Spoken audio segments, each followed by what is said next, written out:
মানুষ মরণশীল, মশার মিছিল যারা করতেছে ওরাও এটা বিশ্বাস করে। যারা উলামায়ে কেরামের দুই গালে জুতা মারতে চায় ওরাও এ কথার বিশ্বাস করে যে মানুষ মরণশীল।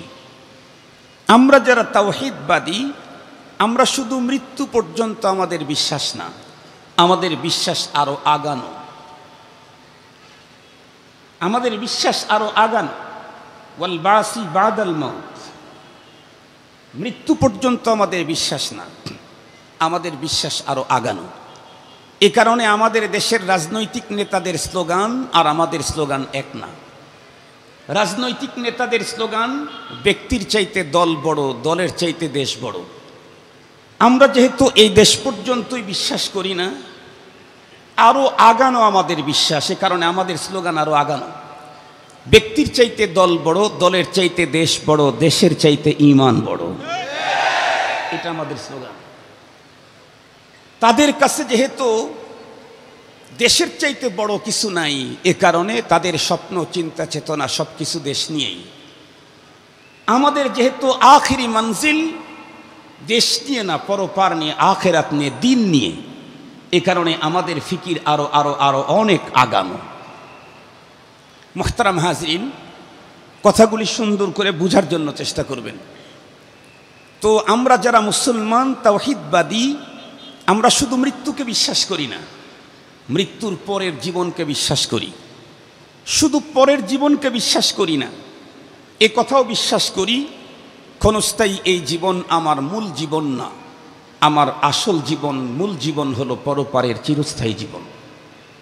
ক্ষণস্থায়ী ৮০, ১০০, ২০০ বৎসরের এই জীবন মূলত ওই জীবনের, মূল জীবনের মুকাদ্দামা। মুহতারাম হাজরিন, এই জন্য মৃত্যুকে আমরা কখনো জীবনের সমাপ্তি মনে করি না, মৃত্যুকে আমরা জীবনের সূচনা মনে করি। মৃত্যু আমার জীবনের সমাপ্তি না, মৃত্যু আমার মূল জীবনের সূচনা। এ কারণে আমাদের আকীদা হলো ক্ষণস্থায়ী এই জীবনের ৮০, ১০০ বৎসরের এই জীবনের সফলতা আমার মূল সফলতা না, এই জীবনের ব্যর্থতাও আমার মূল ব্যর্থতা না। আমার প্রকৃত সফলতা হলো পরপারের চিরস্থায়ী জীবনের সফলতা, আর আমার প্রকৃত ব্যর্থতা হলো পরপারের চিরস্থায়ী জীবনের ব্যর্থতা। কোনো একজন মানুষ যদি এই পৃথিবীতে আসার পর ক্ষণস্থায়ী ৭০, ৮০, ১০০ বা ২০০ বৎসরের এই জীবনে পৃথিবীর সবচাইতে বড় চেয়ারটা দখল করলো, পৃথিবীর সবচাইতে বড় জনপ্রিয় হলো, পৃথিবীর সবচাইতে উন্নত বডি ফিটনেসের অধিকারী হলো, পৃথিবীর সবচাইতে বেশি সম্পদের মালিক হলো, পৃথিবীর সবচাইতে বড় জ্ঞান ও বিজ্ঞানের অধিকারী হলো, পৃথিবীর সবচাইতে উন্নত লেটেস্ট আকর্ষণীয় বস্তুর আবিষ্কারক হলো, কিন্তু পরপারের চিরস্থায়ী জীবনে যদি তার কোনো মুক্তির ব্যবস্থা না হয়, আমরা মনে করি তার এই টোটাল জীবনের সার্থকতা এটা মশা এবং মাছির পাখার সমানও না। ওর তামাম জীবনের যেগুলা সফলতা। পক্ষান্তরে আরেকজন মানুষ পৃথিবীতে কিছুই পেল না, স্টেটলেস, হোমলেস, ঘর নাই, বাড়ি নাই, সামাজিক কোনো পজিশন নাই, পৃথিবীর কেউ তাকে চিনে না, তাকে চিনে না, শিক্ষাগত যোগ্যতাও তার তেমন কিছু নেই, চেহারার সৌন্দর্যটা সবচেয়ে বিশ্রী, বডি ফিটনেস সবচেয়ে শর্ট এবং বেটে, দেখতে একদম চূড়ান্ত কালো এবং বিশ্রী, কিন্তু ও যদি পরপারের জীবনের সফলতা অর্জন করতে পারে, মুক্তি পায়, তাহলে আমরা মনে করব এই হলো পৃথিবীর সবচেয়ে বড় সফল ম্যান। মুহতারাম হাজরিন, তো প্রকৃত সফল কে? পরপারের জীবনে সফল কে?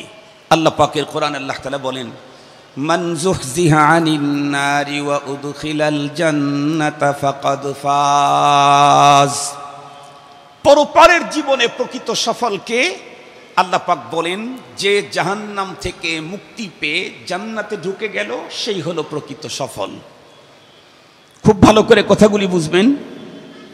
পরপারে যদি কোনো একজন মানুষ জাহান্নাম থেকে মুক্তি পেয়ে জান্নাতে ঢুকতে চায়, তাহলে তার জন্য কি দরকার? আল্লাহ পাকের কোরআনে আল্লাহ পাক বলেছেন, তার জন্য কমপক্ষে এই পৃথিবীতে দুইটা বস্তু অর্জন করা দরকার, কমপক্ষে দুইটা জিনিস। আল্লাহ পাক বলেন, ইন্নাল্লাযীনা আমানু ওয়া আমিলুস সালিহাতি কানাত লাহুম জান্নাতুল ফিরদাউসি নুজুলা।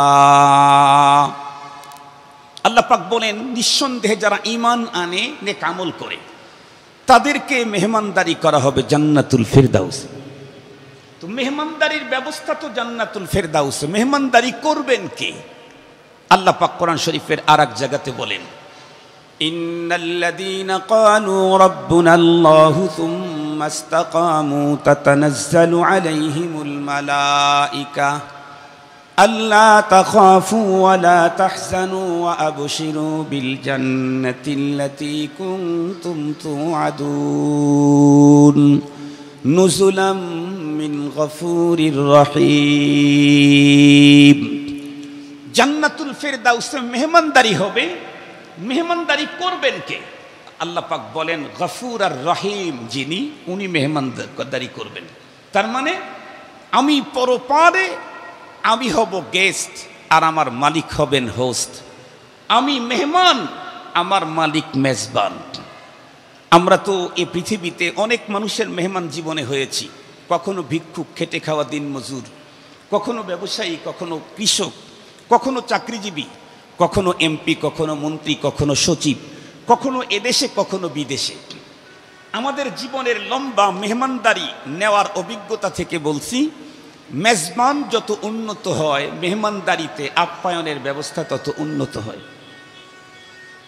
মেহমান যত উন্নতই হোক, সে যদি তার মেজবান যদি হয় ভিক্ষুক, সে আর কয় আইটেম সে ব্যবস্থা করবে।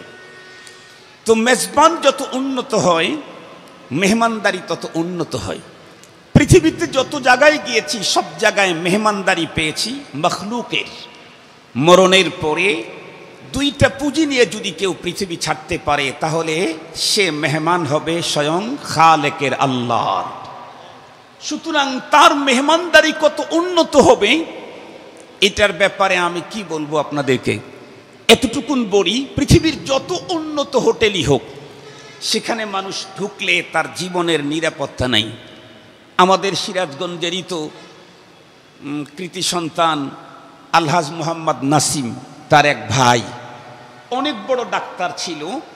সে বাইরে এক 5 স্টার হোটেলে এক রাত্রে ছিল। গভীর রাত পর্যন্ত সে তার অনেকের সাথে গল্প করেছে। সকালবেলায় ঘুম থেকে উঠবে, হোটেলের লোকেরা তাকে উঠানোর জন্য গেছে, দরজা খোলে না। পরে গিয়ে দেখতে পেল উনি মারা গেছেন। তো পৃথিবীর যত উন্নত হোটেলই হোক সেই হোটেলে যে ঢোকে মেহমান তো দূরের কথা, হোটেলের যে মালিক তারও জীবনের নিরাপত্তা নেই। কিন্তু আল্লাহ পাক যে হোটেলে মানুষদেরকে মেহমানদারি করবেন, ওই হোটেলে কেউ ঢুকলে তার জীবন তো যাবেই না, যৌবনও কখনো হ্রাস পাবে না। জীবন তো যাবেই না, যৌবনও কখনো ফুরাবে না। খুব ভালো করে কথাগুলো কিন্তু বুঝতে হবে। আমার মূল কথাগুলো একটু পরে আসবে, এটা তো আমার কথার আলোচনার মোকদ্দমা। মুহতারাম হাজরিন, তাহলে আমি পৃথিবীতে এসেছি, থাকতে পারবো না। আমি এসেছি অথবা আমাকে পাঠানো হয়েছে। আমি যদি বলি এসেছি, তাও আমার থাকার কোনো পদ্ধতি নেই, আমাকে যেতেই হবে। যদি বলেন আমাকে পাঠানো হয়েছে, তবুও আমাকে এখানে থাকতে পাঠানো হয় নাই, আমাকে যেতেই হবে। তো এসেছি, চলে যেতে হবে, থাকতে দেওয়া হবে না। পাঠালো হলো কেন? এসেছি কেন? মুহতারাম হাজরিন, এসেছি হলো একটা জিনিস জিতার জন্য। এই বিষয়টা সুন্দর করে বুঝাবার জন্য একটা মিসাল দিলে বুঝবেন।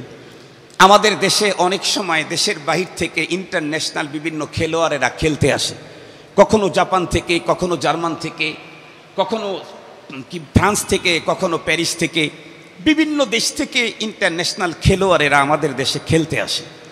আমি জিজ্ঞাসা করতে চাই, খেলোয়াড় যারা আমাদের দেশে আসে ওদেরকে এত উন্নত সেফটি দেওয়া হয়, সিকিউরিটি দেওয়া হয়, এদেশের প্রথম শ্রেণীর মন্ত্রীকেও যেই মানের সিকিউরিটি দেওয়া হয় না, তার চাইতে আরও উন্নত সিকিউরিটি দেওয়া হয়।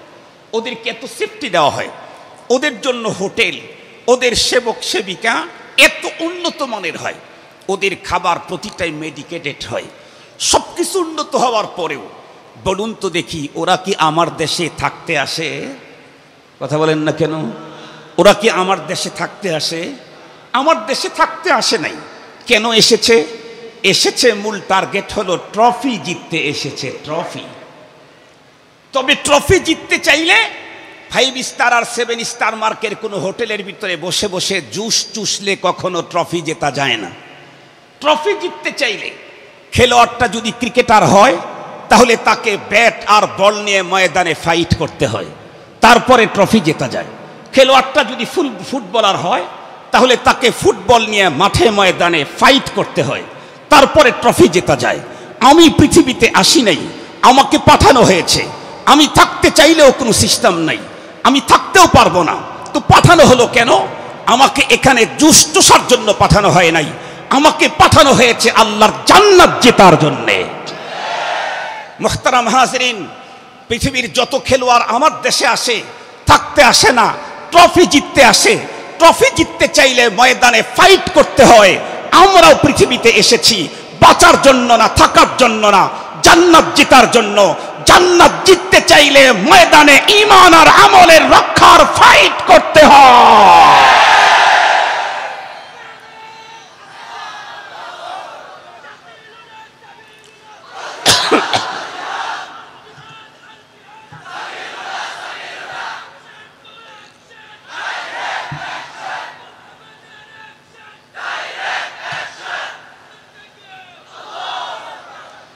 মুহতারাম হাজিরিন, খুব ভালো করে বুঝবেন। তাহলে এই পৃথিবীতে যে কোনো মানুষ, নারী হোক আর পুরুষ হোক, এদেশের হোক আর বিদেশের হোক, যেই হোক না কেন, পরপারে জান্নাত জিততে চাইলে তার জন্য কয়টা পুঁজি লাগবে? দুইটা পুঁজি। এক নাম্বার হলো ঈমান, দুই নাম্বার নেক আমল। খুব ভালো করে বুঝবেন। আমাদের এই কথা, এই বক্তব্যগুলা তো হওয়া দরকার ছিল সংসদ ভবনের মধ্যে। আমাদের এই ওয়াজ, এই কথাগুলা সংসদে হওয়া দরকার ছিল, এটা সচিবালয় হওয়া দরকার ছিল। মুহতারাম হাজিরিন, কেন? একটু পরেই বুঝবেন কেন। দুইটা পুঁজি লাগবে আমাকে জান্নাত জিততে চাইলে। একটা হলো ঈমান আর একটা নেক আমল। নেক আমল যদি আমার কম হয় অথবা বেশি হয় তাতে তেমন কোনো সমস্যা নেই। নেক আমল বাড়লে জান্নাতের কোয়ালিটি উন্নত হবে, নেক আমল কম হলে জান্নাতের কোয়ালিটিটা একটু নিম্নমানের হবে। তবে নিম্নমানের জান্নাত যেটা হবে, এটাও পৃথিবীর লেটেস্ট আবিষ্কৃত যত স্টার মার্কের হোটেল হবে পৃথিবীর শুরু থেকে শেষ পর্যন্ত, সবগুলার যত উন্নত কারুকার্য, সবগুলার যত উন্নত অবস্থান, দৃষ্টিনন্দন তাদের অবস্থা, সবগুলাকে একত্রিত করলে যেই পরিমাণে হবে, সবচেয়ে নিম্নমানের জান্নাত যাকে দেওয়া হবে, এই জান্নাতটা বাইরের গেটের হ্যাজবলের সমানও পৃথিবীর তামাম মানুষের তৈরি করা স্টার মার্কের সব হোটেলের দাম মিলেও হবে না, এত উন্নত হবে। খুব ভালো করে বুঝবেন।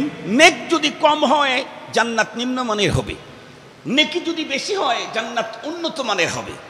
কিন্তু জান্নাত পেতে চাইলে ঈমান যদি নষ্ট হয় তাহলে জান্নাতি হওয়ার কোনো সুযোগ নেই। নেকি কম হলে জান্নাতে যাওয়া যাবে, কিন্তু যদি ঈমান নষ্ট হয় তাহলে জান্নাতে যাওয়ার কোনো সুযোগ নাই। মুহতারাম হাজিরিন, বিষয়টা আপনাদেরকে সুন্দর করে বুঝাবার জন্য দুইজন নারীর কথা বলবো, তাহলে আপনারা বুঝবেন যে আমল আর ঈমানের কি প্রয়োজন। একজন নারীর কথা বুখারী শরীফে আসছে, নবীজি বয়ান করেছেন। একজন মহিলা তার টোটাল জীবনটা পতিতাবৃত্তিতে পার করেছে। দেহ ব্যবসায়ী ছিল, দুশ্চরিত্রা ছিল। জীবনে ওয়ান টাইম, একবার তৃষ্ণার্ত কুকুরকে পানি পান করানোর কারণে আল্লাহ পাক তাকে জান্নাত দিয়ে দিয়েছেন। আরেকজন নারী তামাম দুনিয়া খ্যাত, তামাম পৃথিবী তাকে চিনে। 17-18 বছর আগে মনে হয় মারা গেছে। তার নাম মাদার তেরেসা। তামাম দুনিয়া তাকে চিনে। A mother Teresa, say one time মানুষ খেদমত করে নাই, সে ভালো কাজ করেছে, নেকির কাজ করেছে অল টাইম, টোটাল লাইফ, পুরা জীবন সৃষ্টির শ্রেষ্ঠ মানব সেবাতে তার টোটাল জীবনটা এত সিরিয়াস ভাবে পার করেছে। তার লাইফ হিস্টোরিতে লিখেছে সে জীবনে বিয়ে পর্যন্ত করে নাই, চিরকুমারিত্ব বরণ করেছে। তার থিওরি ছিল, আমি যদি বিয়ে করতে যাই তাহলে আমার স্বামীর খেদমত করতে গেলে ওই টাইম সৃষ্টির শ্রেষ্ঠ মানব সেবা ব্যাহত হবে। এতটুকুনো মানব সেবা থেকে নিজেকে দূরে সরাইতে রাজি নেই। এজন্য এই মহিষী নারী টোটাল লাইফ, অল টাইম সৃষ্টির শ্রেষ্ঠ মানব সেবা করলো, এত উন্নত পদ্ধতিতে মানব সেবা করলো, দুনিয়া তাকে অনেকবার গোল্ড মেডেল দিল। কিন্তু আমি জিজ্ঞাসা করতে চাই, মাদার তেরেসা নামটা শোনার পরে আপনাদের প্রতিক্রিয়া জানতে চাই। ও তো মরে গেছে, মরার পরে ওর জন্য কয়টা জান্নাত? কথা বলেন না, নাম শুনেও বুঝেন নেই? ওর জন্য জান্নাত। আর একটু জোরে বলেন, ওর জন্য জান্নাত। কেন? কারণ নেকি বাড়াইলে জান্নাত হয় না। নেকি দিয়া জান্নাতের কোয়ালিটি উন্নত নিম্নমানের করা যায়, কিন্তু জান্নাত কিনতে চাইলে ঈমান লাগে। জান্নাতের জন্য কি লাগে? কথা বলেন। নেকি দিয়া জান্নাতের কোয়ালিটি কম বাড়া করা যায়, নেকি দিয়া জান্নাত কেনা যায় না। জান্নাত কিনতে চাইলে ঈমান লাগে। Mother Teresa all time total life সৃষ্টির শ্রেষ্ঠ মানুষের সেবা করলো, কিন্তু মরণের পরে জান্নাত পেল না। তার কারণ তার ঈমান ছিল না। আর পতিতা নারী সারা জীবন দুশ্চরিত্রগিরি করলো, জীবনে মাত্র একবার ইতর প্রাণী কুকুরকে পানি পান করানোর কারণেই জান্নাতের বিষা পেয়ে গেল, কারণ ওর ঈমান ছিল। এজন্য আমরা বলি, যতই বৃদ্ধাশ্রম করো, যতই মাদ্রাসা করো, যতই মসজিদ করো, যতই এতিমখানা করো, যতই দাতব্য চিকিৎসালয় চালু করো, যতই রাস্তা তৈরি করে দাও, যত প্রতি বছরে হজে যাও, মাসে মাসে ওমরায় যাও, এরপরে চিল্লায় যাও, এরপরে পীরের দরবারে লক্ষ কোটি টাকার তুমি ওখানে হাদিয়া পৌঁছাও, মনে রাখো সবই তোমার নেক আমল। এগুলি দিয়ে জান্নাত বায়না করা যায় না, জান্নাতের মান কম বেশি করা যায়। জান্নাত কিনতে চাইলে লাগে ঈমান, ঈমান, ঈমান। মুহতারাম হাজরিন, ঠান্ডা মাথায় কথাগুলি বুঝবেন। আমি আগেই বলেছিলাম আমাদের এই বয়ানটা শোনা করা দরকার ছিল অ্যাসেম্বলিতে। আমাদের দেশের মানুষ তো মনে করে আমি তো বড় টুপি পরি, আমি তো মাঝে মাঝে হাটহাজারি মাদ্রাসায় কয়েক লাখ করে টাকা দিই। হাটহাজারি টাকা দিলেই তোমার জন্য জান্নাত খরিদ? জান্নাতের কোয়ালিটি বাড়াইতে পারবা আমল দিয়ে। জান্নাত কিনতে চাইলে ঈমান ছাড়া জান্নাত খরিদ হয় না। এখন ঈমান কি? ঈমান কি মাদ্রাসায় টাকা দেওয়া ঈমান? বছরে বছরে হজে দেওয়া এটাই ঈমান? ঈমান কি ভালো করে বুঝেন? ঈমান কি? মুহতারাম হাজরিন, ঈমানের সহজ সংজ্ঞা দেব, কারণ আমাদের দেশে অনেক বড় বড় বুদ্ধিজীবী আছে যাদের এত বুদ্ধি মাথাতে আর অন্য কিছু ঢুকানোর জায়গা নাই। অল্প কিছু জায়গা থাকলে সেখানে আমারটা যাতে ঢুকাই দিতে পারে। তো বুদ্ধিজীবীদের মাথায় তো এত বুদ্ধি যার অন্য কিছু ঢোকার, ধর্ম ঢোকার জায়গাই নেই। এজন্য একদম সহজ অল্পটা যাতে ঢুকাইতে পারে এরকম একটা দিলাম। একদম সহজ কথা, ঈমান হলো কোরআনুল কারীমের বিসমিল্লাহর বা থেকে সূরা নাসের মিনাল জিন্নাতি ওয়ান নাসের শেষের যে সিন আছে, এই টোটালটার উপরে পূর্ণ আস্থা, অবিচল বিশ্বাস স্থাপন করার নাম হলো ঈমান। আবারও বলছি, ঈমান কি? কোরআনে পাকের বিসমিল্লাহর বা থেকে সিন পর্যন্ত টোটালটার উপরে অবিচল বিশ্বাস আর পূর্ণ আস্থা স্থাপন করার নাম হলো ঈমান। খুব ভালো করে বুঝবেন, ঈমান হইতে তো পুরা কোরআনের উপরে বিশ্বাস স্থাপন করতে হয়, কিন্তু বেঈমান হওয়ার জন্য কি লাগে এই বিষয়টাও একটা মিসাল দিয়ে বুঝাইলে আপনাদের বোঝা সহজ হবে, সব শ্রেণীর মানুষই বুঝতে পারবেন। আমরা প্রত্যেকেই জানি, আমার দৃঢ় বিশ্বাস, আমরা যারা এখানে আসছি আমরা অরিজিনালি মুসল্লিরাই আসছি। কথা বলেন, আমরা মুসল্লি না? নামাজ পড়ি তো আমরা, আলহামদুলিল্লাহ নামাজ পড়ি। হয়তো অনেক কোয়ালিটির নামাজ এখানে থাকতে পারে, আমাদের আট মুসল্লি, খাট মুসল্লি, খোস মুসল্লি, খাস মুসল্লি, মুসল্লির অনেক কোয়ালিটি আছে। কেউ প্রতিদিন 5 ওয়াক্ত পড়ে, কেউ 7 দিনে 1 ওয়াক্ত পড়ে, কেউ আবার শুধু আপনজন মরলে তাহলে জানাজার নামাজটা পড়ে, কেউ আবার জানাজাতেও যায় না, ব্যস্ততা দেখায়, শুধু ঈদের দিন কান পর্যন্ত টুপিটা একদম নিচের দিকে দিয়ে উন্নত একটা যায় নামাজ কাঁধের উপরে নিয়ে রওনা করে, আগের কাতারে দাঁড়ায়, এই বৎসরের এই দুইবারে শুধু নামাজ পড়ে, তারপরেও তো নামাজ পড়ে। আমরা যারা নামাজ পড়ি, যেই নামাজটাই পড়ি, নামাজ পড়তে চাইলে কিছু কাজ আছে আমাদের জিম্মায় ফরজ। তার মধ্যে একটা হলো, যেই কাপড় দিয়ে পরে নামাজ পড়বো সে কাপড়টা অপবিত্র হতে হবে। কথা বলেন না? পবিত্র হতে হবে, পবিত্র হতে হবে। এখন একটা কাপড় পবিত্র হয় কখন? ধরে নেন 15টা আইটেম আছে নাপাকির, এই সবগুলা থেকে যদি কাপড়টা সেফ থাকে তাহলে কাপড়টা পবিত্র। যেমন মানুষের পেশাব, মানুষের পায়খানা, মানুষের ব্লাড, মানুষের পুজ, মানুষের বিশেষ অঙ্গ থেকে বের হয় মজি, ওদি, মনি, পশু পাখির পেশাব, পায়খানা, তাদের ব্লাড, শরাব, এই জাতীয় ধরে নেন 15টা আইটেম। এই 15 আইটেমের সবগুলো সবগুলা থেকে যদি কাপড়টা সেফ থাকে তাহলে কাপড়টা পবিত্র। জিজ্ঞাসা করতে চাই, অপবিত্র হইতে কাপড়ে কয়টা নাপাক লাগতে হয়?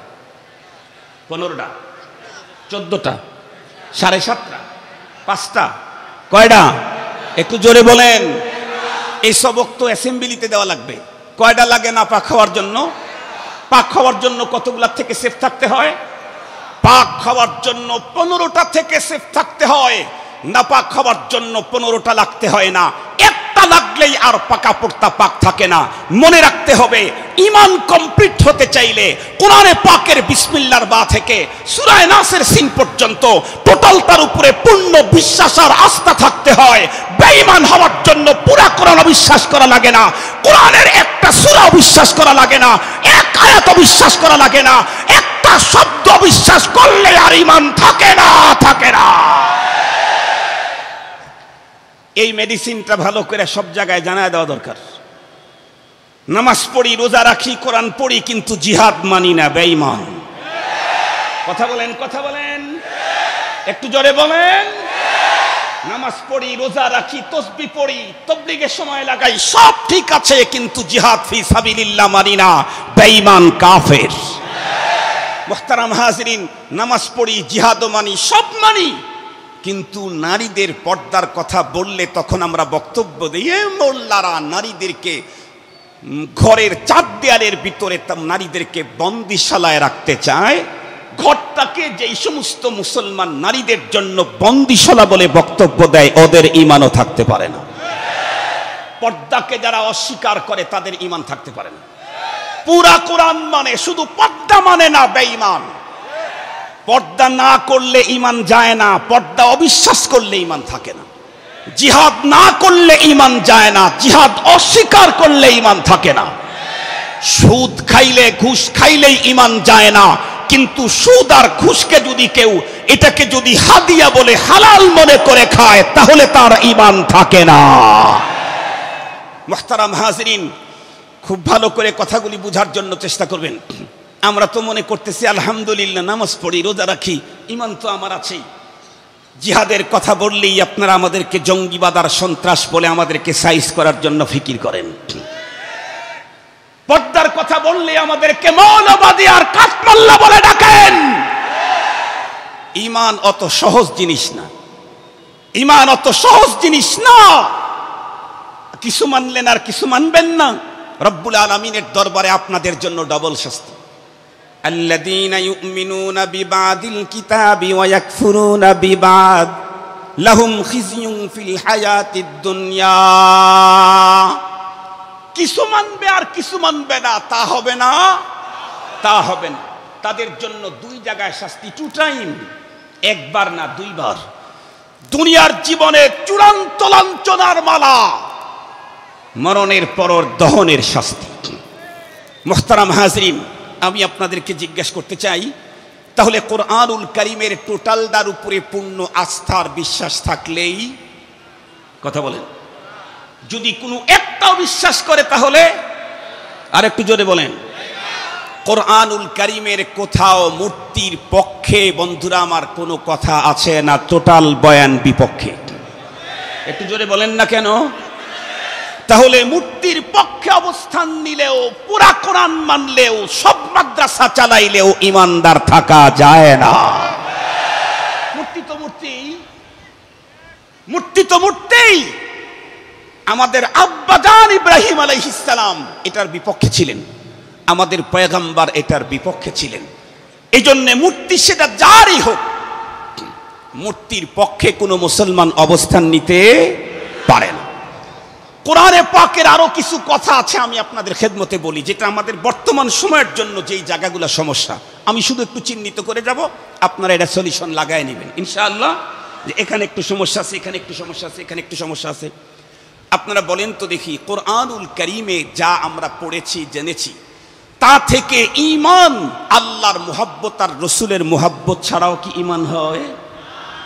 30 পারা কোরআনে যা আছে তার মধ্যে এটাও আছে। আল্লাহ বলেন, ওয়াল্লাযীনা আমানু আশাদ্দু হুব্বান লিল্লাহ। ঈমানদারের অন্তরে আল্লাহ প্রেম কি পরিমাণে হতে হয়? আল্লাহ পাক বলেন, আশাদ, সবচেয়ে সবচাইতে অধিক সর্বাধিক আল্লাহর মুহাব্বত হতে হয়। রসুলের মুহাব্বত ছাড়াও ঈমান হবে না। আল্লাহ পাকের কোরআনে আল্লাহ পাক বলেন, আন-নাবিয়্যু আউলা বিল মুমিনিনা মিন আনফুসিহিম ওয়া আজওয়াজুহু উম্মাহাতুহুম। নবীজি কি আল্লাহ পাক কি বললেন? আল্লাহ পাক বলেন, নবী মুহাম্মদুর রাসূলুল্লাহ সাল্লাল্লাহু আলাইহি ওয়াসাল্লাম ঈমানদারদের নিকটে তাদের জীবনের চাইতেও প্রিয়। আল্লাহ পাক কি কথা সত্য বলেছেন, বাস্তব বলেছেন? তাহলে আমার অন্তরে আল্লাহ পাকের প্রেম, রসুল প্রেম, ঈমান কমপ্লিট হওয়ার জন্য পৃথিবীর সবকিছুর চাইতে বেশি হতে হবে। যদি বেশি না হয়, অন্য কারো প্রেম বেশি হয়, আল্লাহর প্রেমও আছে, রসুলের প্রেমও আছে, কিন্তু নেতারটা একটু বেশি আছে, আব্বারটা একটু বেশি আছে, মেয়ের মুহাব্বতটা একটু বেশি আছে, ছেলের মুহাব্বতটা একটু বেশি আছে, আপনার আমার ব্যবসার মুহাব্বতটা একটু বেশি আছে। তাহলে আমার কি কন্ডিশন? আল্লাহ পাক সূরাতুত তাওবার 24 নম্বর আয়াতে কারিমাতে আল্লাহ পাক তার রাসূলকে দিয়ে কি কন্ডিশন এটা ঘোষণা করে দিয়েছেন। আল্লাহ পাক বলেন, কুল ইন কানা আবাউকুম ওয়া আবনাউকুম ওয়া ইখওয়ানুকুম ওয়া আজওয়াজুকুম ওয়া আশীরাতুকুম ওয়া আমওয়ালুন ইকতারাফতুমুহা ওয়া তিজারাতুন তাখশাউনা কাসাদাহা ওয়া মাসাকিনু তারদাউনাহা আহাব্বা ইলাইকুম মিনাল্লাহ আহাব্বা ইলাইকুম মিনাল্লাহি ওয়া রাসূলিহি ওয়া জিহাদিন ফি সাবিলিহি ফাতারাব্বাসু হাত্তা ইয়াতিয়াল্লাহু বিআমরিহি ওয়াল্লাহু লা ইয়াহদিল কওমাল ফাসিকিন। আল্লাহ পাকের স্পষ্ট বর্ণনা শোনেন ঈমানদারেরা, আল্লাহ পাকের স্পষ্ট বর্ণনা। আল্লাহ পাক তার প্রিয় হাবিবকে ডেকে বললেন, ঘোষণাটা আপনিই দেন। কুল ইন কানা আবাউকুম, এই ঈমানদার, যদি হয় তোমাদের পিতামাতা, ওয়া আবনাউকুম, তোমাদের ছেলে মেয়ে, ওয়া ইখওয়ানুকুম, তোমাদের ভাই বোন, ওয়া আজওয়াজুকুম, তোমাদের স্ত্রীগণ, ওয়া আশীরাতুকুম, তোমাদের দল, তোমাদের পার্টি, তোমার গোষ্ঠী, তোমার নেতা, ওয়া আমওয়ালুন ইকতারাফতুমুহা, তোমাদের ওই সম্পদ যেটা কষ্ট করে জমা করে রেখেছো, ওয়া তিজারাতুন তাখশাউনা কাসাদাহা, এবং তোমাদের ওই ব্যবসা, যেই ব্যবসার ভিতরে মন্দার আশঙ্কা করছো, ওয়া মাসাকিনু তারজাউনাহা, এবং তোমাদের ওই ব্যবসা যার ভিতরে তোমাদের ওই বসবাসের ঘর, যেখানে থাকতে তুমি স্বাচ্ছন্দ্য বোধ করতেছো, এগুলি যদি তোমাদের কাছে হয়, কি হয়? আহাব্বা ইলাইকুম, বেশি প্রিয় হয়। এগুলি যদি তোমাদের কাছে বেশি প্রিয় হয়, কার থেকে? মিনাল্লাহ, আল্লাহ থেকে, ওয়া রাসূলিহি, তার রসুল থেকে, ওয়া জিহাদিন ফি সাবিলিহি, আল্লাহর রাস্তায় জিহাদ থেকে তোমার নেতা যদি বেশি প্রিয় হয়, তোমার বাবা যদি বেশি প্রিয় হয়, তোমার মা যদি বেশি প্রিয় হয়, তোমার সন্তান যদি বেশি প্রিয় হয়, তোমার সম্পদ যদি বেশি প্রিয় হয়, তোমার ব্যবসা যদি বেশি প্রিয় হয়, তোমার বসবাসের ঘরটা যদি বেশি প্রিয় হয়, আল্লাহ থেকে, রসুল থেকে, জিহাদ ফি সাবিলিল্লাহ থেকে, আল্লাহ পাক তার রসুলকে বললেন, ওদেরকে বলেন, দুনিয়ার ওই সমস্ত ওই লোকদেরকে, ফাতারাব্বাসু, অপেক্ষা করো, হাত্তা ইয়াতিয়াল্লাহু বিআমরিহি, আল্লাহ পাকের আযাবের, আল্লাহ পাকের গজবের, ঘূর্ণিঝড়ের, সাইক্লোনের, টর্নেডোর, ভূমিকম্পের, ভূমিধসের, বৈশ্বিক মহামারী করোনার মতো সিরিয়াস ভাইরাসের যদি অন্তরে আল্লাহর মুহাব্বতের চাইতে অন্যের মুহাব্বত বাড়ে, তাহলে ভাইরাসের অপেক্ষা কর, গজবের অপেক্ষা কর, আযাবের অপেক্ষা কর। দুনিয়াতেই যদি আমার অন্তরে আল্লাহর প্রতি মুহাব্বত কম থাকলে, দুনিয়াতেই যদি শাস্তি থেকে বাঁচতে না পারি, মরণের পরে আমি কেমনে শাস্তি থেকে বাঁচব? মুসলমান ভাইরারে আমার কথা দিল দিয়ে বুঝবেন। এই পর্যন্ত আলোচনার দ্বারা একটা জিনিস আপনাদের অন্তরে বুঝাবার জন্য চেষ্টা করেছি, সেটি হলো আমার অন্তরের ভিতরে ঈমান ছাড়া আমার পরপারে মুক্তির কোনো পথ নাই। আর ঈমান আমার কমপ্লিট করতে চাইলে পুরা কোরআনে কারিমের উপরে পূর্ণ আস্থার বিশ্বাস স্থাপন করার বিকল্প কোনো পথ নাই। আমি আমার ঈমানকে কমপ্লিট করতে চাইলে পুরা কোরআনের সবগুলি ফর্মুলা আমাকে মনে প্রাণে মেনে নিতে হবে। কোরআনুল কারীম আমাকে যেই ফর্মুলাগুলি দিয়েছেন, তার ভিতরে একটা ফর্মুলা হলো, ঈমানদারের অন্তরে পৃথিবীর সবকিছুর চাইতে বেশি মুহাব্বত থাকবে কার? এরপরে থাকবে কার? বলেন রাসূলুল্লাহর। এরপরে 3 নম্বরে বন্ধুরা আমার ইমানদারের অন্তরে মোহাব্বত থাকবে কোন জিনিসের বলেন তো দেখি? জিহাদ ফি সাবিলিল্লাহ। মুসলমান ভাইরা রে আমার, এখন আমি আমার ঈমান চেক করি, আপনি আপনার ঈমান চেক করেন। আমার মাকে আমি মোহাব্বত করি, মেয়েকে আমি মোহাব্বত করি, আমি আমার স্ত্রীকে মোহাব্বত করি, বোনকে মোহাব্বত করি। সঙ্গত কারণেই আমার বাড়িটা যদি হাটহাজারী থেকে একটু ভিতরে গ্রামের ভিতরে হয়, আমি বাড়িতেই অবস্থান করছি, এমন মুহূর্তে আমার কানের মধ্যে আমার কানে খবর পৌঁছে গেল আমার মা অথবা মেয়ে অথবা আমার স্ত্রীকে হাটহাজারী চৌরাস্তার মোড়ের ভিতরে কে বা কারা বেইজ্জতি করেছে, তার ইজ্জত লুণ্ঠন করেছে, তার সম্ভ্রম লুণ্ঠন করেছে। এই খবরটা আমার কানের ভিতরে ঢোকার পরে আমার তো কোনো অবস্থার পরিবর্তন হবে না? কথা বলেন হবে না? হবে না? এ খবর আমার কানের ভিতরে ঢোকা মাত্র আমার শরীরের রক্তগুলি তখন চোখের দিকে ফাং দিয়ে উঠে পড়বে। এ খবর আমার কানে ঢোকা মাত্র অন্তরের ভিতরে প্রতিশোধের আগুন তখন জ্বলতে থাকবে। এই খবরটা আমার কানের ভিতরে ঢোকা মাত্র আমার চেহারার ভিতরে পরিবর্তন দেখা দিবে। মুসলমান খুব ভালো করে বুঝবেন। তাহলে আমার বাড়ি হাটহাজারীর পাশেই, এমতো অবস্থায় হাটহাজারীর চৌরাস্তার মোড়ে আমার মা আর মেয়েকে বেইজ্জতি করার সংবাদ আমার কানে গেলে আমার অন্তরের ভিতরে রক্তক্ষরণ হবে, আমার অন্তরের ভিতরে প্রতিশোধের আগুন জ্বলবে। কিন্তু আমার মা আর মেয়ে এদেশে থাকে না, ওরা থাকে ফ্রান্সে অথবা আমেরিকা অথবা লন্ডনে। ওই দেশে আমার মা আর মেয়েকে কেউ যদি বন্ধুরা আমার বেইজ্জতি করে, তার ইজ্জত লুণ্ঠন করে, এই খবর যদি আমার কানে আসে, তখন তো আর আমার শরীরের ভিতরে আমার দেহের ভিতরে কোনো পরিবর্তন আসবে না। আর একটু জোরে বলেন, আসবে না? আসবে না? পৃথিবীর যে প্রান্তেই হোক, আক্রান্ত যে হয়েছে সে যদি আমার প্রিয়তমা হয়, পৃথিবীর যে প্রান্তেই হোক, আক্রান্ত ব্যক্তি যদি আমার প্রিয়তমা হয়, তাহলে আক্রান্তের খবর শুনলেই আমার অন্তরের ভিতরে রক্তক্ষরণ হবে, আমার ভিতরে প্রতিশোধের আগুন তখন জ্বলতে থাকবে, চেহারার ভিতরে মালিন্যতার ছাপ ছেয়ে যাবে। ও মুসলমান, আল্লাহ পাক তো কোরআনুল কারীমে বললেন, ইমানদারদের নিকটে তাদের নিজের জীবনের চাইতে রাসূল বড় প্রিয়। সুতরাং আমার পয়গম্বরকে নিয়ে এদেশে অথবা বিদেশে যেখানে ব্যঙ্গচিত্র প্রকাশ করা হোক না কেন, এ খবর প্রকৃত ইমানদারের কানের ভিতরে ঢুকলেই তার অন্তরের ভিতরে রক্তক্ষরণ হতেই হবে, তার অন্তরের ভিতরে দেহের ভিতরে প্রতিশোধের আগুন জ্বলতেই হবে, তার চেহারার ভিতরে মালিন্যতার ছাপ পরিলক্ষিত হতেই হবে। যদি না হয় তাহলে তাকে ইমানদার বলার কোনো সুযোগ নাই। পয়গম্বরের ব্যঙ্গচিত্র প্রকাশ এদেশে হোক আর বিদেশে হোক, ইমানদারের কানে যদি এ খবর ঢোকে তাহলে তার অন্তরে রক্তক্ষরণ হতেই হবে। যদি রক্তক্ষরণ না হয় তাহলে তুমি ইমানদার না, তুমি টাটকা মুনাফিক। মোল্লার ফতুয়াতে মুনাফিকি বানানো দরকার নাই, জাতীয় কবির জাতীয় ফতুয়াতেই তুমি মুনাফিক। তোমাদের জাতীয় কবি তো বলে দিয়েছেন, নবীর অপমানে যদি না কাঁদে তোর মন, মুসলিম নয় তুই মুনাফিক, রাসূলের দুশমন। মুহতারাম হাজরিন, পয়গম্বরের ব্যঙ্গচিত্র আল্লাহ পাকের মনোনীত দিনদারকে নিয়ে যদি কেউ কটূক্তি করে, এরপরে যদি কারো অন্তরে রক্তক্ষরণ না হয়, তার ভিতরে যদি প্রতিশোধের আগুন না জ্বলে, সে ইমানদার হতে পারে না, টাটকা মুনাফিক। আমরা যখন এদেশের তৌহিদিবাদী মুসলমান ফ্রান্সে যখন রাষ্ট্রীয়ভাবে আমার পয়গম্বরের ব্যঙ্গচিত্র প্রকাশ করা হলো, ইমানদার তাদের ইমানের তাকিদে যখন রাজপথে নেমে আসলো, আমার দেশের কিছু টাটকা নব্য মুনাফিকদের মুখ থেকে কিছু বক্তব্য আমরা শুনতে পাই। তারা কি বলে?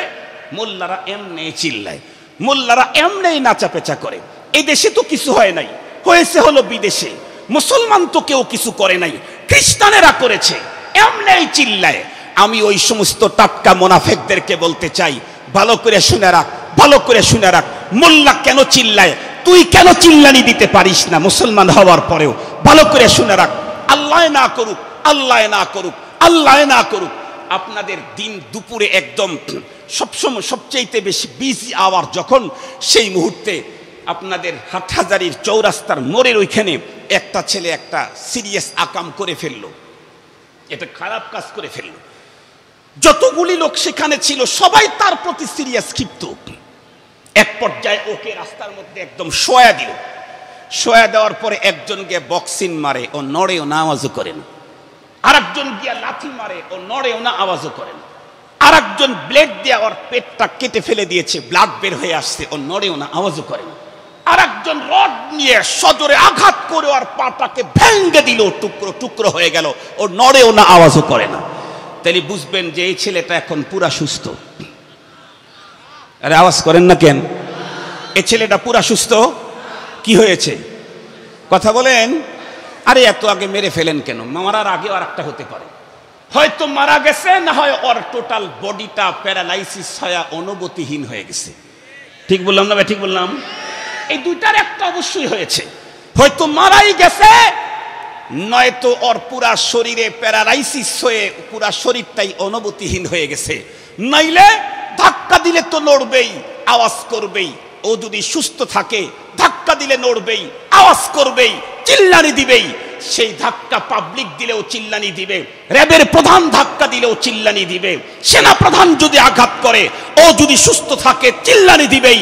মনে রাখতে হবে, আমার পয়গম্বর তার ব্যঙ্গচিত্রের কথা পৃথিবীর যে কোনো মুসলমানের কানে ঢুকবে যদি তাদের ঈমান সুস্থ থাকে।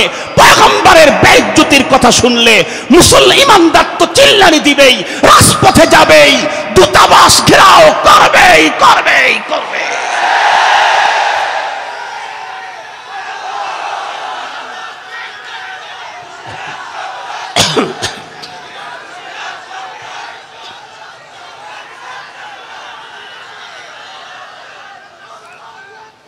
সম্মানিত হাজিরিন, ঠান্ডা মাথায় ভালো করে কথাগুলি বুঝবেন। যার ঈমান সুস্থ আছে, ঈমান এখনো মরে নাই, যার ঈমান এখনো প্যারালাইসিসে আক্রান্ত হয় নাই, এমন কোন ঈমানদারের সামনে তাদের প্রাণাধিক প্রিয় রাসূলের ব্যাপারে কোনো বাজে মন্তব্য করলে সে কখনো চুপ থাকতে পারে না, পারে না, পারে না। যে চুপ থাকে তার ঈমান সুস্থ থাকতে পারে না। আমরা চিল্লানি দেই কেন? আমাদের এখনো ঈমানি অনুভূতি আছে, তাই চিল্লানি দিই। তুই চিল্লানি দিতে পারস না কেন? হয়তো তোর ঈমান মরছে, জানাজা করা দরকার, না হয় তোর ঈমানের প্যারালাইসিস লাগছে তোর ঈমানে। আমি জিজ্ঞাসা করতে চাই আপনাদের কাছে, ভালো করে মনে রাখেন, প্যারালাইসিস ওয়ালা মানুষটা যত বড় ডিগ্রির অধিকারী হোক না কেন, ওকে কোন কোন দায়িত্বে, কোন কোন বিভাগের প্রধানের দায়িত্ব দেওয়া যায়? আমার কথা বুঝেন নাই? বুঝেন? বুঝেন? তাহলে আপনারা বলেন, প্যারালাইসিস ধরছে লোকটা সবচাইতে বড় শিক্ষিত, সবচাইতে উন্নত বডি ফিটনেসের অধিকারী, কিন্তু প্যারালাইসিস হয়েছে, ওকে কোন বিভাগের প্রধান বানানো যাবে? কোন বিভাগই প্রধান বানানো যাবে না। Second man, third man, gate man, তাও চলবে না। কেন? যার অনুভূতি নাই ওকে সেকেন্ড ম্যান, থার্ড ম্যান কেন গেট ম্যানও বানানো যায় না। যদি কোনো মানুষের অনুভূতি নষ্ট হয়, তাকে যদি কোনো দায়িত্বের first man, second man, third man, gate ম্যানও বানানো যায় না যায়, মুসলমানদের দেশে যাদের ঈমানে অনুভূতি নষ্ট হয়ে গেছে তাদেরকেও এ জাতীয় কোনো দায়িত্ব দেওয়া যায় না। মুহতারাম হাজিরিন, খুব ভালো করে কথাগুলি বোঝার জন্য চেষ্টা করবেন। যদি প্যারালাইসিস বলে একটা লোকটাকে, একজন লোককে সিকিউরিটির গার্ডের দায়িত্ব দিয়ে দেন, তাহলে ওই এরিয়া কি পরিমাণে সংরক্ষিত থাকবে? কথা বলেন না কেন? আর একটু জোরে বলেন, কি পরিমাণে সংরক্ষিত থাকবে? যাদের ঈমানে প্যারালাইসিস লাগছে তাদেরকে যদি মুসলিম দেশে কোনো দায়িত্ব দেওয়া হয়, সে দেশের ঈমান ওই পরিমাণে নিরাপদে থাকবে, সে দেশের ইসলাম ওই পরিমাণে নিরাপদে থাকবে। এই জন্য আমাদেরকে বুঝতে হবে। আমি একটা ঘটনা আপনাদেরকে শোনায় নির্ধারিত টাইমের মধ্যে ইনশাআল্লাহ শেষ করব। রাসূলের প্রতি ঈমানদারদের কন্ডিশন কি? ঈমানদার কেন চিল্লায়? পয়গম্বরের বেইজ্জতির কথা শুনলে কেন চিল্লায়? একটা মাত্র কথা আপনাদের খেদমতে বলবো, ইনশাআল্লাহ আমার বয়ান শেষ। আমার ভাই পিছনে বসে আছেন, অসুবিধা নাই। খালেদ সাইফুল্লাহ আইয়ুবী আর আব্দুল বাসেত খান, দুইটা দেহে একটি প্রাণ। এত মোহাব্বত আমাদের, এত ভালোবাসা, এটাকে আবার আল্লাহকে হাজির নাজির জেনে বলতেছে, আমার সব সম্পদ যদি আমার ভাই নিয়ে নেয় আমার আনন্দ। এত মোহাব্বত করি, দুনিয়ার স্বার্থে না, লিল্লাহ, আল্লাহর রাস্তায়। মুহতারাম হাজিরিন, খুব ভালো করে বুঝবেন, এজন্য আমি ভাইকে বসার একটা সমস্যা নেই।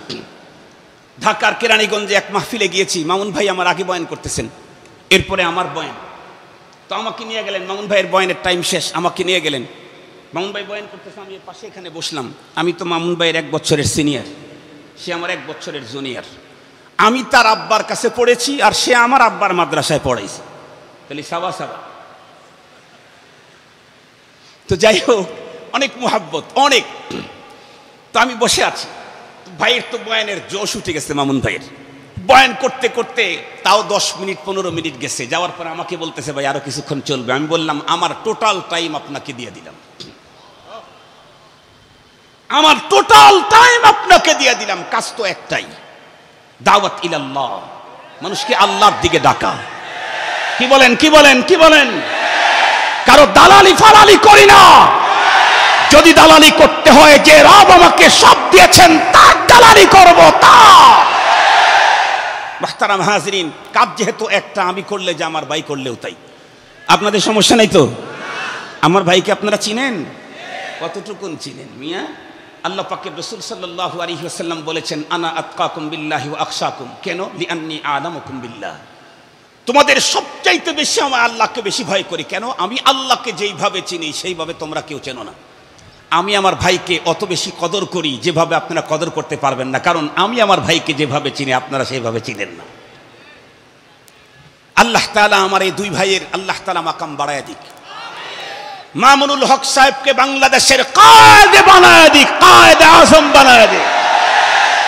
আর আমার ভাই খালেদ সাইফুল্লাহ আইয়ুবীকে আল্লাহ তাআলা সুলতানুল আরিফিন বানায় দিক, সুলুকের সম্রাট বানায় দিক।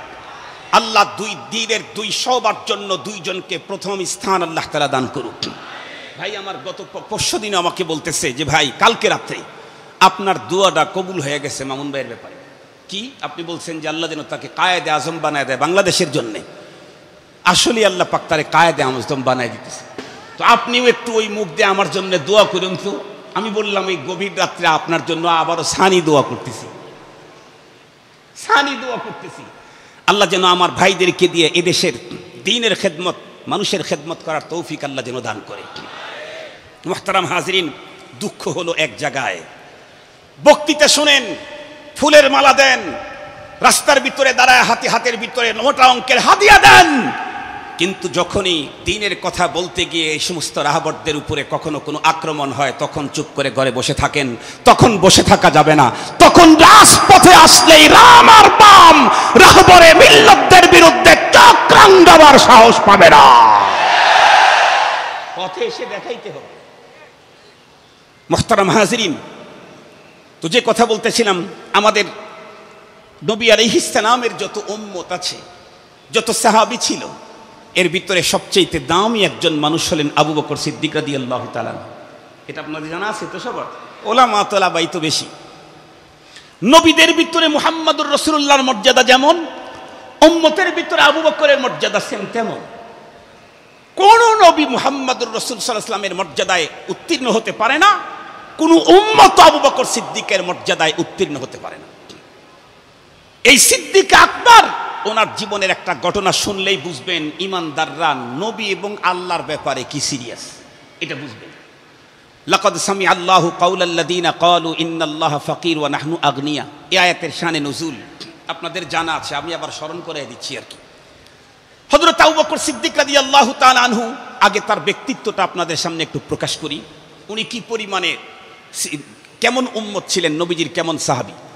নবী আলাইহিস সালাম বেশ কিছু সাহাবীদের নাম ইন্ডিকেট করে, নাম ঘোষণা করে করে তাদের ব্যাপারে বিশেষ গুণের কথা উল্লেখ করেছেন। তার ভিতরে একটা হাদিস আমরা প্রতিটি জুমায় খতিবের জবান থেকে দ্বিতীয় খুতবাতে শুনতে পাই, আরহামু উম্মতি বি উম্মতি আবু বকর ওয়া আশাদ্দুহুম ফি আমরিল্লাহি উমর ওয়া আসদাকুহুম হায়াআন উসমান ওয়া আকদাহুম আলী ওয়া ফাতিমাতু সাইয়্যিদাতু নিসাই আহলিল জান্নাহ। এই হাদিস শুধু ওলামা আর তোলাবাদের মুখস্থ না, এটা পাবলিকেরও মুখস্থ। তবে পাবলিকের মুখে মুখস্থ নাই, কানে মুখস্থ আছে। পাবলিকের সামনে যদি কেউ এই হাদিসটা ভুল পড়ে, পাবলিক বলবে হুজুর এটা আপনার ভুল হয়েছে। যদি বলে শুদ্ধটা বলেন, তখনও বলতে পারবে না, কারণ তার কান হাফেজ, মুখ হাফেজ না। ঠিক বললাম না? ঠিক বললাম। এই হাদিস শুনতে শুনতে শুনতে শুনতে নবীজি হাদিসে কি বললেন? বেশ কিছু সাহাবীদের নাম উল্লেখ করে তাদের বিশেষ কিছু গুণের কথা ঘোষণা করলেন। তার ভিতরে প্রথম যার গুণের কথা বললেন, আরহামু উম্মতি বি উম্মতি আবু বকর, আমার উম্মতের সবচাইতে আরহাম, আল্লাহু আকবার বলেন, আরহাম উম্মত, আরহামে উম্মত। এত নরম দিল, রকিকুল কলব পৃথিবীতে আর নবীজির কোন উম্মত কোনদিনও আসবে না। এই সিদ্দিক আকবর রাদিয়াল্লাহু আনহু কোন একদিন ইহুদিদের পাঠশালার ভিতরে গেলেন। সেইখানে যাওয়ার পরে দেখলেন ইহুদিদের একজন বড় আলেম, নাম তার সম্ভবত ফিনহাস, অনেক ভক্ত অনুরাগী চতুর্দিকে দাঁড়িয়ে আছে। এই ইহুদি বড় পণ্ডিত তাদেরকে বিভিন্ন ব্যাপারে দিক নির্দেশনা দিচ্ছে। সিদ্দিক আকবর রাদিয়াল্লাহু তাআলা আনহু তার কাছে গিয়ে বললেন, ফিনহাস, তোমাকে একটা আহ্বান জানাইতে এসেছি, তুমি আল্লাহ পাকের পক্ষ থেকে নাজিল করা কিতাবটা গ্রহণ করো এবং কিতাব যার উপরে নাজিল করা হয়েছে সেই মহাপুরুষটাকে তুমি তাসদিক করো।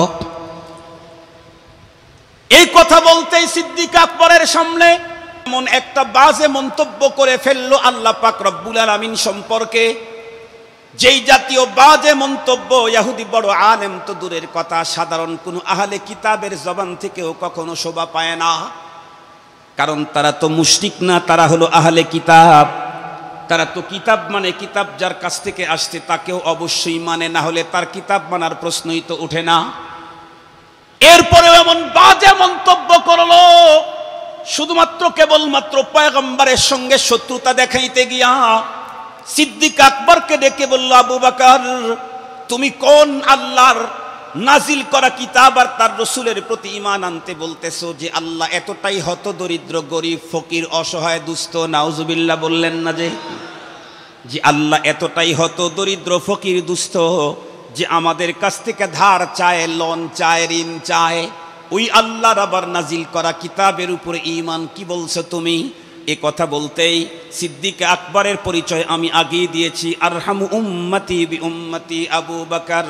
পৃথিবীর সবচেয়ে বড় নরম দিলের মানুষ সিদ্দিক আকবর, এত বড় নরম দিলওয়ালা মানুষ, কিন্তু তার সামনে যখন আল্লাহ পাক সম্পর্কে এমন বাজে মন্তব্য করেছেন তখন সিদ্দিক আকবর আর নরম থাকতে পারেন নাই। মুহাম্মাদুর রাসূলুল্লাহ ওয়াল্লাযীনা মাআহু আশিদ্দাউ আলাল কুফফারি রুহামাউ বাইনাহুম তারাহুম রুকআন সুজদান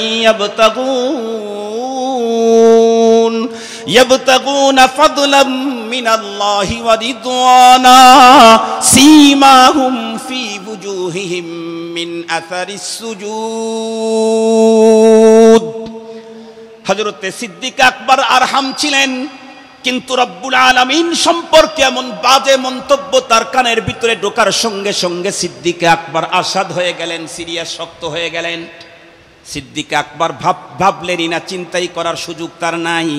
আমি যদি এখন ফিনহাসকে আক্রমণ করি, তার শত শত অনুরাগীরা চতুর্দিকে দাঁড়িয়ে আছে, আমাকে আক্রমণ করবে, আমাকে মেরে ফেলবে।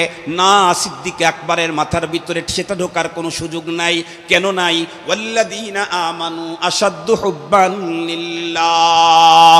আল্লাহ পাক সম্পর্কে বাজে মন্তব্য সিদ্দিক আকবরের কানের ভিতরে ঢোকা মাত্র উনি সঙ্গে সঙ্গে ইহুদি বড় আলেমকে আঘাতের উপরে আঘাত তার গালের উপরে লাগায় দিলেন। বেশ কয়েকটা আঘাত খাওয়ার পর ইহুদি চিন্তা করলো, আবু বকরের বিরুদ্ধে কার কাছে মামলা দিতে যাব? বিশ্বনবীজির পরে বর্তমানে দুনিয়াতে সেকেন্ড ম্যান হলেন আবু বকর। সুতরাং সিদ্দিক আকবরের বিচার করার মতো মানুষ তো মুহাম্মাদুর রাসূলুল্লাহ ছাড়া আর কেউ নাই। হাঁটি হাঁটি পা পা করে পয়গম্বরের কাছে চলে গেল। এক পর্যায়ে পয়গম্বরকে দিকে গিয়া বলতেছে, মুহাম্মদ, তোমার সাথী আবু বকর দেখো আমাকে মেরে কি করে দিয়েছে। সিদ্দিক আকবর শুধুমাত্র কেবলমাত্র চট দিয়াই ক্ষান্ত হন নাই, উনি বলেছিলেন, কম বক্ত বদনসিব গোস্তাখ, যদি তোদের মাঝে আর আমার পয়গম্বরের মাঝে চুক্তি যদি না থাকতো, আমার রব ব্যাপারে এমন সিরিয়াস শব্দ আমার কানের ভিতরে ঢুকছে, আমি তোর কাল্লাকে মাথার থেকে পৃথক করে দিয়ে, ধর থেকে বডি থেকে পৃথক করে দিয়া দিতাম। মুসলমান ভাই খুব ভালো করে বুঝবেন, সিদ্দিক আকবরের ব্যাপারে যখন অভিযোগ দিতে গেছে পয়গম্বরের কাছে, পয়গম্বর জিজ্ঞাসা করলেন কে মেরেছে? লোকটি বলে আবু বকর মেরেছে আপনার সাথী। নবীজি বললেন ভালো করে নামটা মেনশন করো, কে বলেছে, কে মেরেছে? বলেন আবু বকর মেরেছে। বিশ্ব নবীজি তখন ডেকে বললেন না না, তোমার নাম বলতে মনে হয় ভুল হচ্ছে, এ কাম আমার আবু বকরের না, এটা ওমরের কাজ। আল্লাহু আকবার। সিরিয়াস ভাবে গভীরভাবে বুঝতে হবে, নবীজি পর্যন্ত আবু বকর সিদ্দিক রাদিয়াল্লাহু আনহুর ব্যাপারে এই কাজটা মেনে নিতে পারতেছেন না। এতটাই রাকিকুল কলব আরহাম, এতটা নবীজিও মানতে পারতেছেন না, না এটা আমার আবু বকরের কাজ হবে না, এটা আমার মনে হয় করেছে। বলতে বলতে সিদ্দিক আকবর রাদিয়াল্লাহু তাআলা সামনে হাজির। এখন বলেন তো দেখি, যার থাপ্পড় খায়া চোখের ভিতরে সর্ষার ফুল দেখতেছে, যার বিরুদ্ধে অভিযোগ দিতে গেছে, সে আবার সামনে আসছে, তখন ওর ভিতরে কি পানি আছে? ওর তো অবস্থা জটিল। সিদ্দিক আকবরের দিকে আর তাকায় না, নিচের দিকে তাকায় আসে, না জানি আবার কোনটা এখন আঘাত হয়। নবী আলাইহিস সালাম ডাক দিয়ে বলেন আবু বকর তুমি কি এই কাজটা করছো? আবু বকর সিদ্দিক রাদিয়াল্লাহু তাআলা বললেন জি হুজুর, এই কাজটা আমি করছি। নবীজি অবাক হয়ে জিজ্ঞাসা করলেন তুমি করছো? সিদ্দিক আকবর রাদিয়াল্লাহু তাআলা তখন নবীজিকে বললেন হুজুর এই কাজটা আমি করেছি, কিন্তু এই কাজটা আমি করেছি, ও কোন কাজটা করেছে এটাও তো আপনার শোনা দরকার। আমার এই কাজে আপনি আশ্চর্য হয়ে গেলেন, ও কোনটা করেছে এটাও একটু শোনা দরকার। আমরা আমাদের প্রশাসকদেরকে বলতে চাই, প্রশাসনের লোকদেরকে বলতে চাই, সরকারকে বলতে চাই, আমরা রাজপথে আন্দোলন করতে গেলে আপনাদের কষ্ট হয়, আপনাদের নিরাপত্তা সমস্যা হয়, দেশের নিরাপত্তার প্রবলেম হয়। আমরা তো কখনো রাজপথে যাওয়ার লোক না, আমরা তো হাদিসের মুসনদে বসে হাদিস পড়ার লোক, আমরা তো খানকার ভিতরে বসে মালিকের সাথে গোপন আতাত করার লোক। আমরা তো রাজপথে যাইতে চাই না। কেন রাজপথে যাচ্ছি এটাও তো ভাবা দরকার। রাম আর বাম আর মশা মিছিল বন্ধ করেন, আমরা রাজপথে যাব না।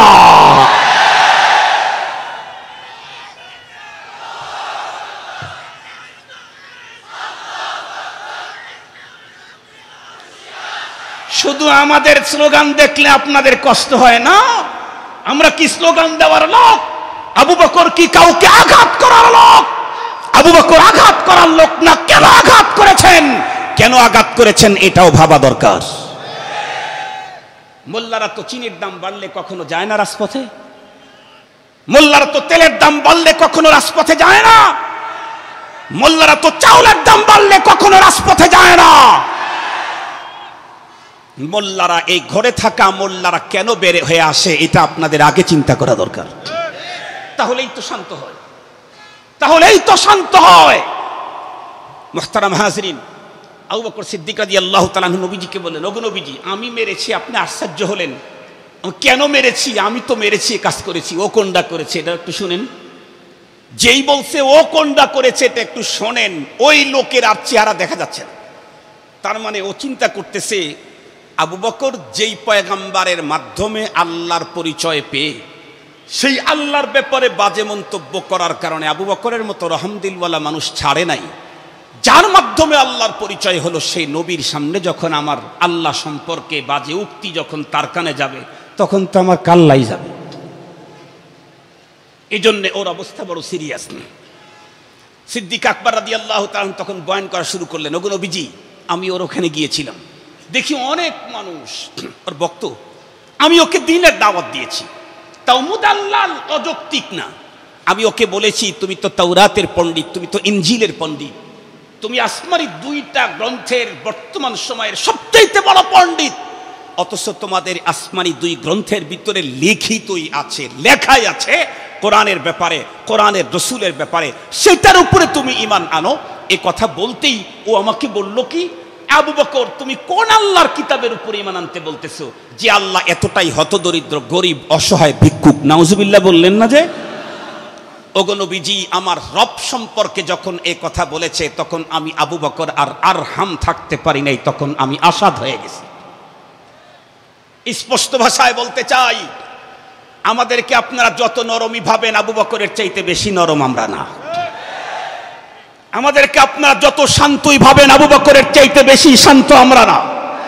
আবু বকরের মতো বিশ্বসেরা নরম আর শান্ত মানুষটার সামনে আল্লাহ সম্পর্কে বাজে মন্তব্য করলে যদি সাথে সাথে অ্যাকশন হয়, আমার আল্লাহ আর আমার রাসূলকে নিয়ে কোনো মন্তব্য করলে আমরাও টাইম দিতে কাউকে পারবো না।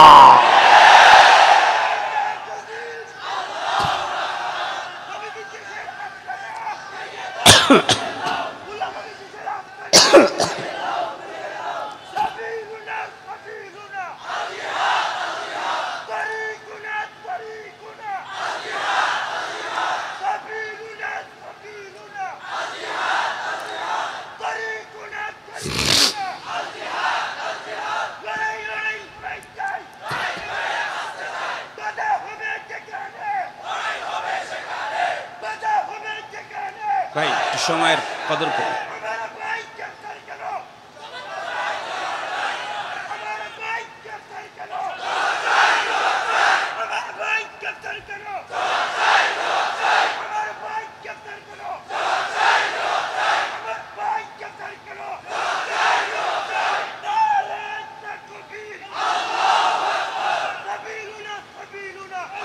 মুহতারাম হাজিরিন, মুহতারাম হাজিরিন, কথা শুনেন, আমার ভাই পরে আবার কথা বলবে।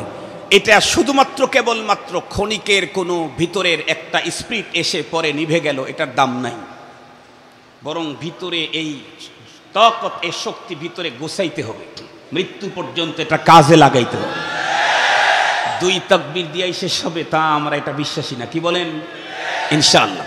তো ঘটনাটা শেষ করে দেই। রাসূল করিম সাল্লাল্লাহু আলাইহি ওয়াসাল্লামের সামনে যখন এই কথা বলতেছেন আবু বকর সিদ্দিক রাদিয়াল্লাহু তাআলা আনহু, ওর অবস্থা তো জটিল।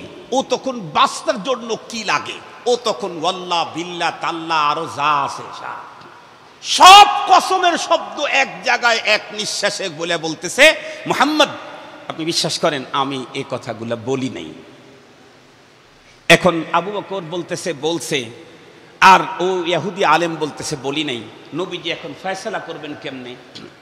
দাবি করলে তো অবশ্যই দলিল লাগবে এটাকে প্রমাণ করাইতে, ওনারও নাই এনারও নাই, কথোপকথন চলতেছে। আল্লাহ পাক রব্বুল আলামিন সিদ্দিক আকবরের কথার উপরে সাক্ষী দেওয়ার জন্য নিজে কালাম নাজিল করে জিবরাইল আমিনকে তাৎক্ষণিক পাঠিয়ে দিলেন। জিবরাইল আমিন এসে পয়গম্বরের কাছে শুনাইলেন, ক্বাদ সামিআ আল্লাহু কাওলাল্লাযীনা ক্বালু ইন্নাল্লাহা ফাকীরুন ওয়া নাহনু আগনিয়া।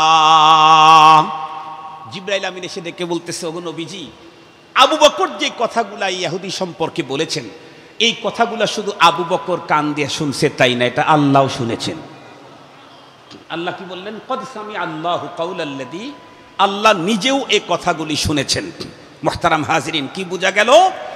এই পৃথিবীতে কোনো মানুষ যদি আল্লাহর পক্ষে, রসুলের পক্ষে অগ্রসর হতে থাকে আর পথের মধ্যে যদি কখনো কোনো বাধা আসে, কারেন্ট সহযোগিতা আসমান থেকে কিয়ামত পর্যন্ত আসতেই থাকবে। আল্লাহ পাক আমাদের আলোচিত কথার উপরে আমলের তৌফিক দান করুক। মূল কথাটা আর একবার বলে দেই, পরপারের মুক্তির জন্য ঈমান অবশ্য দরকার। ঈমান ছাড়া পরপারের মুক্তির কোনো ব্যবস্থা, একটু জোরে বলেন। ঈমান কমপ্লিট হতে চাইলে কোরআনের কিছু মানলে আর কিছু না মানলেই হবে, কিছু বিশ্বাস করলে আর কিছু অবিশ্বাস করলেই হবে। কথা বলেন, কথা বলেন। টোটালটা যা আছে এর উপরে পূর্ণ আস্থা বিশ্বাস স্থাপন করার নাম হলো ঈমান। আল্লাহ পাকে কথাগুলি বুঝে আমাদের ঈমানকে পিওর করে আল্লাহ পাক দুনিয়ার থেকে জান্নাতের আল্লাহ পাক উপযুক্ত করে আমাদেরকে দুনিয়ার থেকে বিদায়ের তৌফিক দান করুক। ওয়া আখিরু দাওয়ানা আনিল হামদুলিল্লাহি রাব্বিল আলামিন। আসসালামু আলাইকুম ওয়া রাহমাতুল্লাহি তাআলা। হাজিরিন,